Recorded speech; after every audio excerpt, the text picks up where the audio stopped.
Hi అండి, ఈరోజు నేను సీ ఫుడ్ అంటే ఇష్టపడే వాళ్ళకి రొయ్యల కూర ఎలా తయారు చేయాలో చూపిస్తున్నానండి. సెమీ గ్రేవీ చాలా బాగుంటుంది. చపాతీ రోటీ దేంట్లోకైనా బాగుంటుందండి. రైస్లోకి అయితే ఇంకా చెప్పక్కర్లేదు, అంత టేస్టీగా ఉంటుంది. మరి ఈ రొయ్యల ఇగురుని ఎలా తయారు చేయాలో చూద్దాం. ఇక్కడ నేను ఒక 750 గ్రామ్స్ రొయ్యలు తీసుకున్నానండి, మీడియం సైజ్వి. దాన్ని నీట్గా శుభ్రం చేసేసుకొని 5 to 6 టైమ్స్ వాష్ చేసుకొని ఇలా బౌల్లో తీసి పెట్టుకోవాలి. ఇప్పుడు దీన్ని మ్యారినేట్ చేసుకోవడం కోసం ఇందులోకి 1/2 టీ స్పూన్ పసుపు, అలాగే 1 టీ స్పూన్ కారం, అలాగే దీనికి సరిపడేంత ఉప్పుని వేసుకొని శుభ్రంగా రొయ్యలన్నిటికీ పట్టేలాగా ఇలా కలిపేసుకోవాలి. ఇప్పుడు దీని మీద మూత పెట్టేసుకొని పక్కన పెట్టేసుకుందాం. ఇప్పుడు ఈ రొయ్యల ఇగురుకి మసాలా కావాలి కదండి. ఆ మసాలా కోసం ఒక మిక్సీ జార్లోకి 2 టీ స్పూన్స్ అంతా ధనియాలు వేసుకుందాం. అలాగే ఇందులోకి ఒక 1/2 టీ స్పూన్ అంతా జీలకర్రను కూడా వేసుకోవాలి.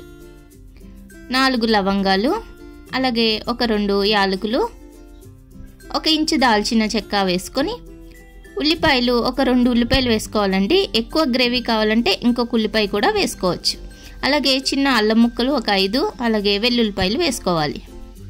1 టొమాటో కూడా వేసుకోవాలి. ఇవన్నీ వేసేసుకొని మూత పెట్టి మెత్తగా పేస్ట్ లాగా చేసుకోవాలి. మనకి కొంచెం గ్రేవీ ఎక్కువ కావాలంటే ఈ ఇంగ్రీడియంట్స్ ఇంకొన్ని వేసుకొని ఇలా మసాలా పట్టుకోవాలి. ఇప్పుడు ఇగురు తయారు చేయడం కోసం స్టవ్ మీద ఇలా ప్యాన్ పెట్టేసుకొని 2 టీ స్పూన్స్ ఆయిల్ వేసుకోవాలి. ఆయిల్ వేడయ్యాక పచ్చిమిర్చి, కరివేపాకు వేసుకొని ఒక 2 నిమిషాలు ఫ్రై చేసుకోవాలి. ఇది ఫ్రై అయ్యాక మిక్సీ చేసి పెట్టుకున్న ఈ మసాలా కూడా వేసుకొని బాగా వేయించుకోవాలండి.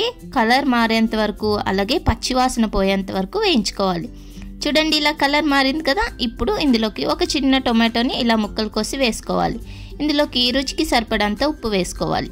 ఆల్రెడీ మనం రొయ్యల్లో వేసాం కాబట్టి ఈ మసాలాకు తగ్గట్టు ఉప్పు వేసుకోవాలి. 1 నిమిషం ఇలా కలిపేసుకొని దీని మీద మూత పెట్టుకొని టొమాటోలు సాఫ్ట్ అయ్యేంత వరకు మగ్గించుకోవాలి.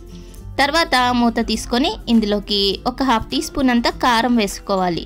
మనం ఆల్రెడీ రొయ్యల్లో వేసుకున్నాం కాబట్టి ఇందులోకి సరిపడినంత కారం వేసుకొని మ్యారినేట్ చేసి పెట్టుకున్న రొయ్యలు కూడా వేసేసుకొని 1 నిమిషం పాటు ఇలా కలిపేసుకొని మూత పెట్టి మీడియం ఫ్లేమ్లో ఒక 5 నిమిషాలు మగ్గనిద్దాం. 5 నిమిషాలు మగ్గాక ఇప్పుడు మూత తీసి చూద్దాం. చూడండి, రొయ్యల్లోంచి వాటర్ అనేవి రిలీజ్ అయ్యాయి కదా.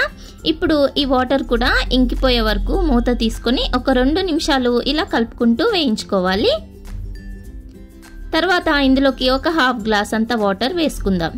నేను మ్యారినేట్ చేసిన బౌల్లోకి కొన్ని వాటర్ వేసుకొని యాడ్ చేశానండి.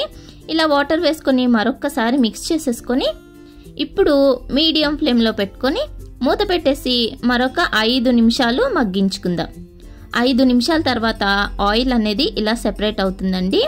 ఇప్పుడు లాస్ట్లో కొంచెం కొత్తిమీర వేసేసుకొని ఒకసారి మిక్స్ చేసేసుకొని స్టవ్ ఆఫ్ చేసేసుకుంటే టేస్టీగా రొయ్యల ఇగురు తయారైపోతుందండి. రైస్లో కలుపుకొని తింటే చాలా చాలా బాగుంటుంది. చపాతీలో కూడా బాగుంటుందండి.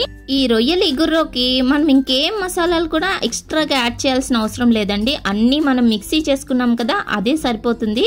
మంచి టేస్ట్ని ఇస్తుంది. మరి ఈ రెసిపీ మీకు నచ్చితే తప్పకుండా ఒకసారి ట్రై చేయండి. Thanks for watching.